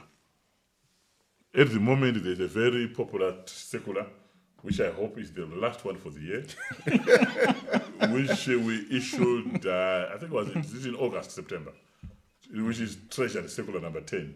It's very unpopular in government because it just cut everything, stopped everything, and said, no, guys, that's Treasury Circular number 10. So when then an MDA acts outside those guidelines, we are now saying that, look, this is an unapproved expenditure. And but when it now is sitting on our books, it's unapproved, it's unvalidated. Because under normal circumstances, if the normal processes have been followed, there will also be a value for money review as part of that process. Value for money means that we are checking that the prices and everything that is being charged, the interest and everything, government is not being overcharged because there is a tendency for suppliers to overcharge government. And there's an argument because they say you delay in paying us. Yeah, well, you're taking. But let me actually tell you how the arrears, especially in 2022, 2023, arose. So we are working with an exchange rate, which is, say, 17. That's the budget. It means that revenues are coming in at 17. Exactly, thank you. And here are suppliers out there. One, anticipating the exchange rate to Move. anticipating government to delay paying. What do? They put fat. And do you know how much fat they were putting? But it's the market. It is the market. No, let's go there. It is the market, but how much fat were they putting? We don't care. That's the Well, market. they were selling computers for $9,000 that they couldn't possibly have paid more than $600 for. Yes. Yeah, so Yeah. those are the kind of margins So we're talking about. So the fat is 150%. So even with the best Tinashe of intentions, I've collected my revenue at 17, right? Because there's a matching concept. Month in, year in. I match my revenues to my expenditure. So I've collected my revenues at 17, and you've priced your goods and services at 45. It actually means that I can only pay some of you or some of your money and not of all of it, even with the best of intentions. But the people you're not paying, it's BIM, it's statutory requirements like NASA, it's PISMAS, which has ground to a halt. These are statutory payments. Okay. Why are they not being paid? So there will always be an untold story. So what is BIM? Basic Education Assistance Model. Paid to whom? Ministry of Education. Or Ministry of Labor, I think. Yes, and then paid to? Ministry of Education. And yes, exactly. You have got an understanding, so it's very good. So it means that it's supposed to support the vulnerable children in our schools. Yes. And these vulnerable children in our schools, we are simply saying they should get free education. Right? But here is the conundrum. Before I go to the bigger issue. Who built the school? government and local communities? No, government predominantly. Who is paying the teachers? Government. Who bought the desks? Government. Who bought the books? Who trained the teacher? Yeah. Government. Right? Who is buying sanitary wear in the rural areas? Government. Who is paying for the food scheme? Government. Then there is BIM. What is BIM supposed to pay for? Textbooks. No, we've bought the textbooks. Okay. So why are you putting it there? No. Look, it was there. Yeah. But what we've learned is that the people who are supposed to benefit are not benefiting. So there's a whole audit. So there's a whole audit at the moment of that whole people. But what we've discovered is it's the well-to-do. It's those who are collected. So the story of BIM. But you see, technically, isn't it? How do you define a debt? Anything that has not been paid for 90 days, regardless of the reason. Yeah. So I'm trying to explain BIM first. To say that it's not really about maybe not having adequate resources. There's an issue there. Okay, I don't want to carry Ministry of Labour water, but they would argue, but PEMSEC, we put it there, you approved it. If there are issues, we will deal with the issues. But this was supposed to have been allocated to us. And because we can't keep these kids out of school, otherwise they'll be kicked out of school, Ministry of Education is saying we must pay this. Okay, That's number one. But Number two is a statutory requirement. As a company, it's by statute that we must pay NASA. But government is not paying NASA. no. So you will find that this is transparency on government's part. But for most of all this debt, there's a story behind it. Okay. What's the NASA story? So all I'm saying to you is, how do we classify debt? Okay. We classify debt by saying anything that is due and payable that has not been paid within 90 days is debt. Fair enough. So whether you're auditing, whether there are some forensic auditors Still happening. still happening, but it's debt Okay. from a classification. So you will find that there are stories there for each and every line. Some we don't have stories, some we all. But for most of the people on this line, there are stories there. So that explains why the dams have 700 million. There's a story there. There's a story there. Because if you actually look at the dams, most of it is historical. Because it was in local currency, moved to US, moved back to local currency, moved back to US.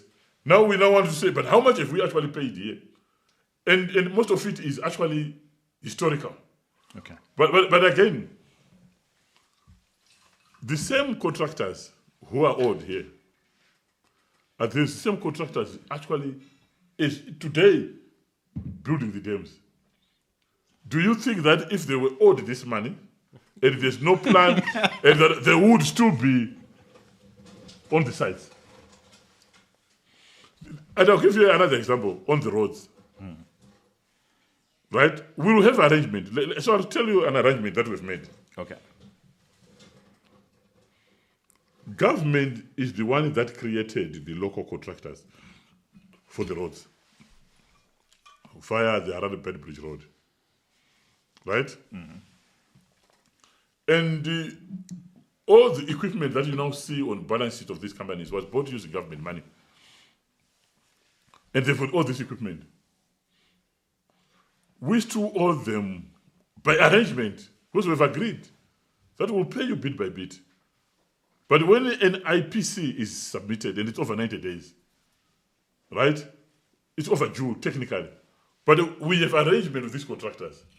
That's why even if you go today, they are busy on the Harare Bedbridge Road. They are busy on the Harare Victoria Falls Road and many other roads. These are the same contractors. We do have an arrangement with them where we say, okay, we owe you. I'll give you an example. we owe you for another Bedbridge Road, which has got less than 40 k's to go. We owe you about 150 million for another Bedbridge Road. But hey, Bulawayo Victoria Falls Road is in a bad state.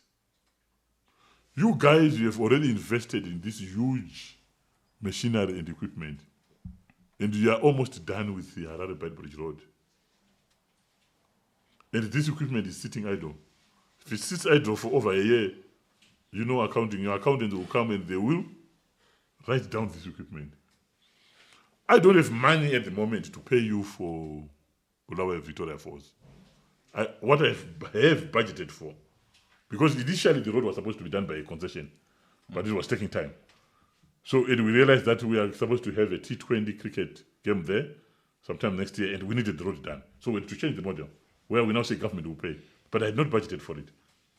So I said, but I don't have it in my budget for 2025. Okay. But I will provide for it in 2026. But in the meantime, you guys, rather than sitting, go onto the road. I'll clear my debt for Harare Bedbridge Road with you guys. But when I pay you for Harare Bedbridge, can you take some money and fund your operational costs for Harare Victoria Falls Road? And let's agree that I'll pay you regularly every month. And you can go and do the road. But what it will mean is that by the end of the year, I will no longer owe you for Harare Bedbridge. I've got new debt that has come up on Bulawayo Victoria Falls. And I'll provide for it in the 2026 budget. And I'll start paying you. Okay. It will be here. Because it's 90. The IPC has already been submitted. I think that where our worry is that it's no longer part of the deficit. Because now you claim that your deficit is actually 0.2 or 0.5%, but it turns out that all these things that we only hear about a year later or 2 years. Yes, operationally you're right. Yes. You're managing it and you're managing everybody and there's a bit of activity.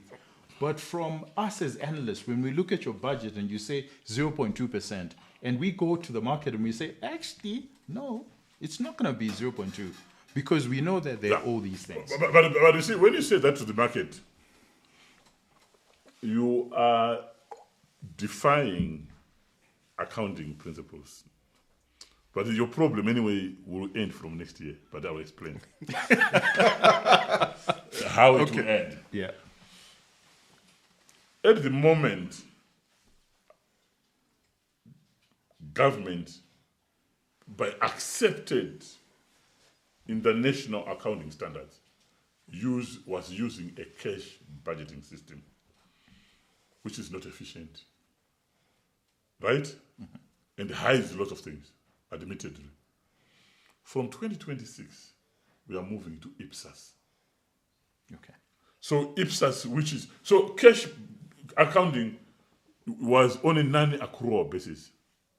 That's the norm.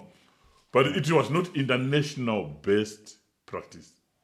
So from an accounting perspective, you can have a below the line and say, no, there's too all. From a government accounting perspective, up to end of this year, income is determined when it's end. Expenditure when it's actually paid out for. But it's ending this year. Okay. Yeah? Okay. So we are moving to IPSAS, which is now accrual accounting. Okay. As soon as an invoice is supplied, it will go into the system. Whether I have paid it or I haven't paid it. Okay. But I'll tell you now, I actually have the luxury, at least for the remaining few days, that even if you do provide, and a ministry permanent agent do provide for an invoice in the system, if I get to the end of the year and I don't have the money, I just say to them, reverse it. But the law again says it has to take first charge over next year's budget. Okay. But that actually is about to end. Okay. But also on this one as well, because we are only looking at one end. Mm-hmm. So this is neither here nor there, to be honest with you. But we are trying to be transparent so that the market can understand. Because there was so much noise about government debt. we owe 1.7 billion, 70% of which is unvalidated. When I say unvalidated, we've not gone through the realms and checked out to say the prices are correct, the contract, everything else.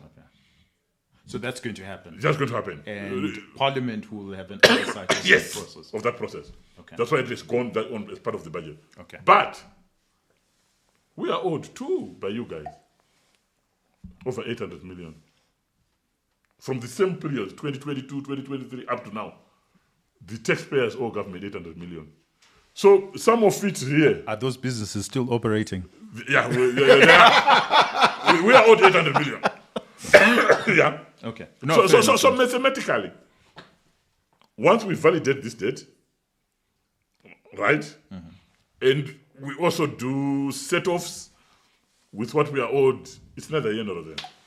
So I've got a question from as we're talking about debt, looking at it from a capital markets perspective, and both you and Tinashe are bankers in your own right. The numbers that we're talking about in a Zimbabwean context are big.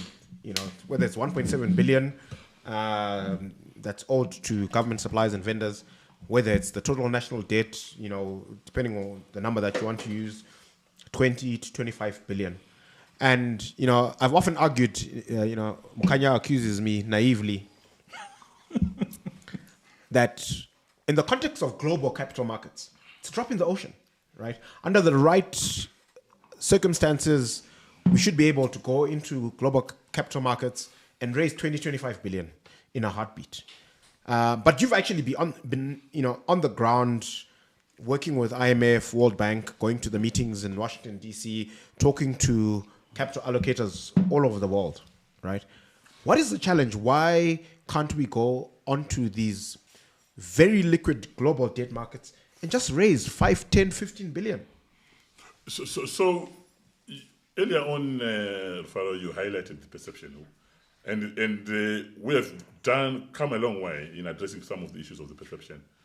And I think if you look at the comments coming from the World Bank, coming from the IMF, they are now positive. Very positive comments about the Zimbabwean economy and how the journey we've traveled. So we actually believe that we should be able to further progress the dialogue towards arrears clearance. Because as long as we still owe AFDB, as long as we still owe the World Bank, no multilateral funding from those institutions will come into Zimbabwe. And even the IMF themselves, much as we don't really owe them money, outside the statutory support, they will also follow the actions of the other lenders. But we actually believe that with all the engagement that we've had, especially with the IMF, we should be able to further progress in terms of the process of arrears clearance. That's why, again, in this book, if you read, I think we've got 2 pages on arrears clearance. What's critical? We also have 2 pages on the dollarization roadmap because it's also critical. We also have 2 pages in terms of how we are going to spend money and expenditure management to avoid this unvalidated and unapproved, unsupported.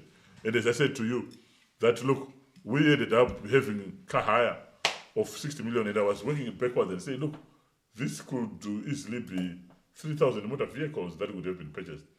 And but all those guys and I don't have the budget, they will go to the newspaper and say government owes money. And you can't blame them. Yes, yeah, no, fair enough. And there's because we're told that we've now run out of time, but it would be remiss if I don't ask this particular question because I think there are a lot of people, the number of inboxes I got of people you owe, especially microfinance lenders, and it's now 6 months. That's not correct. That they haven't been paid. But there's a bigger question, or the way I want to say this is more philosophical. And I thought Rufaro was going to ask this from a philosophical question. It has to do with, during Roman times, the soldiers and the commanders, or when they went out, the generals, when they went out to war, and they were victorious, they would come back to Rome, and everybody would worship them, and they would wear Jupiter, which was the Greek god, regalia, to say that you are now a demigod. But they would have a slave who would move around when that is happening, saying, but you're a mortal, but you're a mortal. Memento mori. But you're a mortal. So the whole idea was when you're given certain positions, and your position is a very powerful one, I can tell you that lots of people are afraid of you. And I can tell you that because you're the guy who's deciding who's paid and who is not in this market. And because we know you, and because we know that you know, from your career at Barclays and your entire career right through to the CEO, you have a lot of credibility.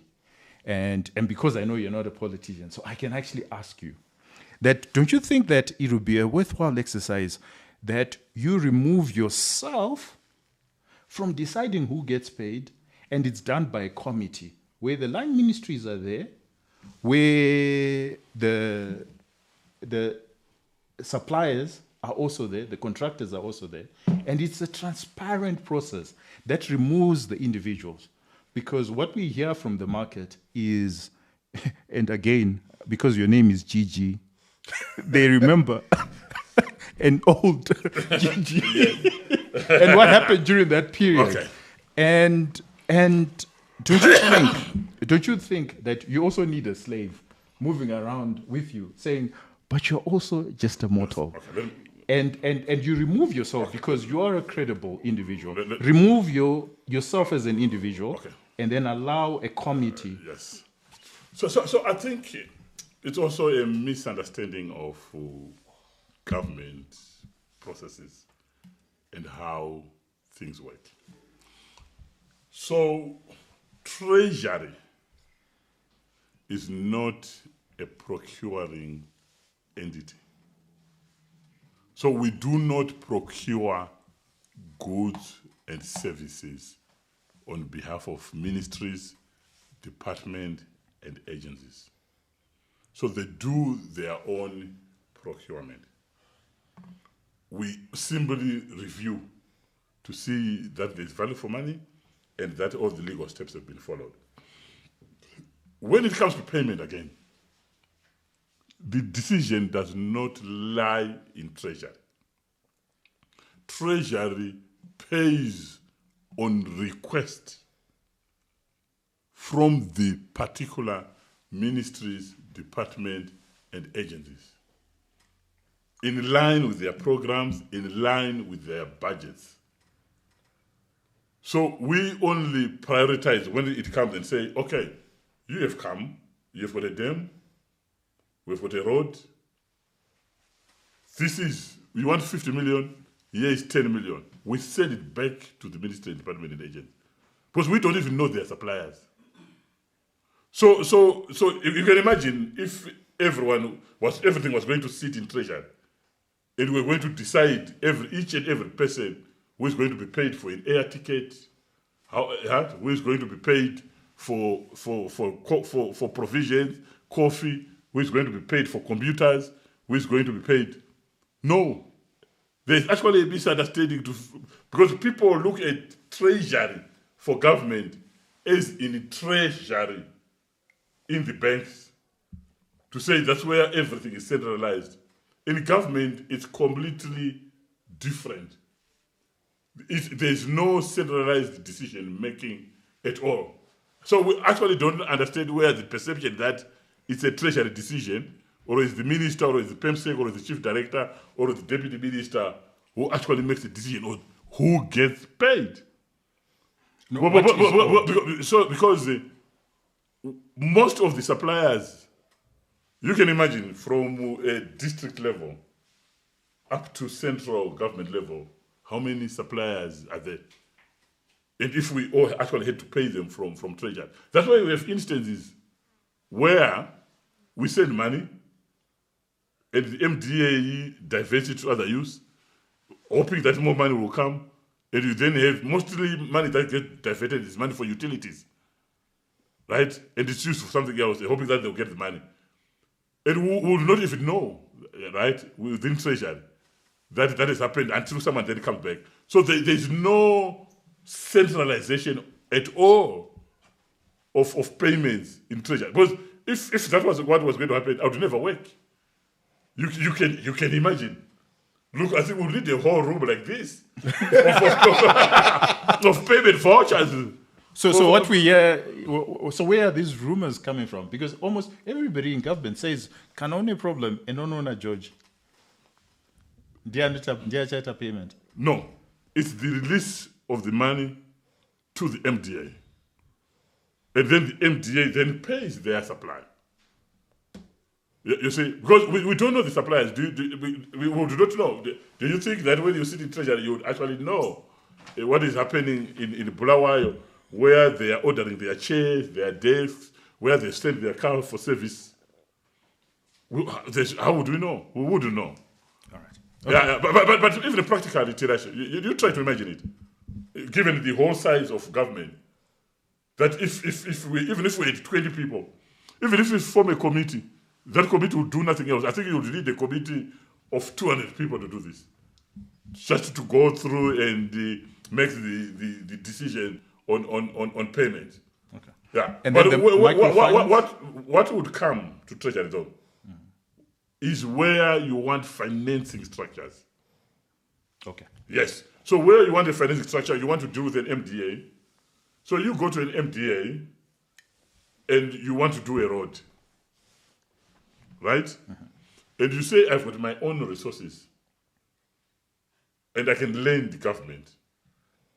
Right? Yes. And you can pay me over a period of time. But you do the contracting, everything at the MDA. You now want to come to government and say, can government afford this? Okay. There we then as Treasury have to sign off.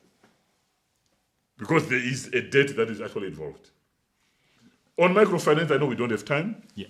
It's not correct. And also banks as well. Yes, microfinance and banks. Anyone with civil servant salary deduction. No, that's not correct. So They say it's now 6 months and they haven't been paid. That's not correct. Okay. And let me tell you what is correct. So what used to happen? We used to pay on the day that we paid the salary, we would pay the deductions. But that was causing a glut of liquidity in the market. So we stagger our payments. Okay. That first week we pay a group of civil servants, second week, then third week we then pay the deductions. Okay. Right? We have had issues with some of the banks who then go and do direct deductions from the civil servants' salary in their books. So, and we have also had issues with maybe 3 or 4 institutions where I would say we are about 2.5 months behind. Those whom we have cleared the issues that we had with them, which I can't say on air, they've all been paid. So the only ones, I think to date, we only have about maybe 53 microfinance institutions whom probably we owe about 20 or so million, which if that is finalized, we will do clear before the end of the year. Before the end of the year. Before the end of the year. Okay. You heard it first, Yes. yeah? And on that very positive note, thank you very much, Machida.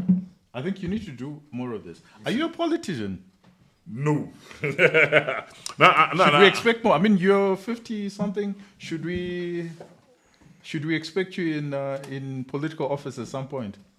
Look, I think I would rather go and look after the cows. I'd rather go and look after the cows. But although, look, I would also just want to believe that for you guys, if the opportunity does come to also serve in the government, I think it's something that you should consider. We're libertarians. We don't believe in the government. No. I think we also, because you see, you remember during my BAZ days, I was very, very critical and very vocal about government operations. Yeah, it's quite interesting when you now sit on the other side, and you now have to be answering why there are delays in terms of paying of the microfinance and paying of the banks and everything else. Yeah, but I think just having the both perspectives does to a large extent. Would you say it's fulfilling for you? Do you find this work fulfilling, especially compared to private sector? No, for me, I think these have been the most useful 7 years of my life. Because you can see the impact, you can touch the impact, you can feel it. Banking is a few customers, they buy a few machines, yeah, look, they employ a little bit of more people. But you see, it's a driving in Harare Bedbridge Road and feeling the fulfillment that, look, we were part of this decision and of making sure that this comes to fruition. Driving past Trabablas and say, look, it was a dream, but the congestion is gone. And I think next year, having water flowing into Harare from Kunji Dam, yeah, that's also fulfilling. I think it's going into Harare South in the middle of nowhere and finding that there's a 22-bed clinic there that was built for the people and who go there every day, or closer to my farm. When you just on the left before Chivu, there's a school there, beautiful one, called Makumi Mali, yeah, a primary school. Yeah. You see, it's fulfilling because you can actually see to say, but you know what? This was once a paper in my desk. Now there's a school. Well, so that look, the decisions we made turned that paper into a school. Phenomenal. Well, Majgira, we look forward to seeing you at in Kutu over the Christmas holidays, and we can discuss a lot more. I hope that this was useful. I think the idea why we do this is so that we just get the other side, the other perspective, and if you're an economic player, if you're in business or wherever you are, you get to understand what's actually happening in government and the men that are deciding our fates as a country. So I hope that you found that this was useful. Please continue commenting. I think that the idea is to enrich the discussions. If we enrich the discussions, then when these budgets go to Parliament and wherever they go, then these are the discussions that will actually help the country and help everybody. So I hope that you found that this was useful. I found it very useful. Any last words, Rufara? No, I just want to actually reiterate our gratefulness for your allocation of time to us. Yeah. I think it's very helpful to our audience to get a sense for what actually happens in the kitchen of government, where everything is. There's a lot of misperception. There's a lot of speculation, and I think it's driven by ignorance, because we don't get to hear your perspective in a platform like this where we've done 2 hours here just talking. And I think the market is so much better off hearing from you in this format. No, thank you, because I think although my coming here left a few people unhappy, I think I had 3 different newsrooms. To be honest, they were ahead of you in terms of the requests. Yeah. So people were very unhappy. They say, "Oh, they beat me to it. I see you're going to this platform." Yeah, and some of you say, "But why is this platform? This is just a blog." Yeah, but I will show you what I told them. Yeah, I will show you what I told them outside the live feed. What I told them to say, look, I believe that, look, you engage a different audience. They engage the tech-savvy, intellectual audience, and they do have the audience. And it's an audience that obviously does not feed off the traditional.